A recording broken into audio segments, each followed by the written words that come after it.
1008 ஆனதொரு மசியில வைகுண்டமோ நானும் வந்த இங்கு புத்தி சொன்னே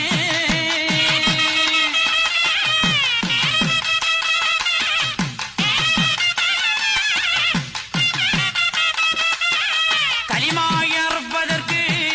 வைகுண்டமோ வந்தேனேடா கண்ணு மக்க நீங்கள் எல்லாம் கருத்தோடு இருந்திடுங்கோ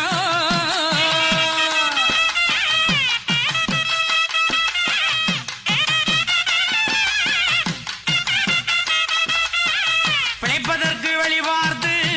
பிரதவம் செய்திடுங்கோ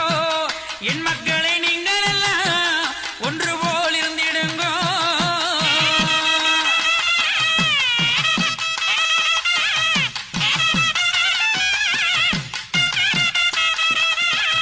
அச்சிதர் ஒளியும் முன்னே ஆண்டு வேலை செய்திடுங்கோ கண்ணு மக்க நீங்கள் எல்லாம் ஒன்று போல் வாழ்ந்திடுங்கோ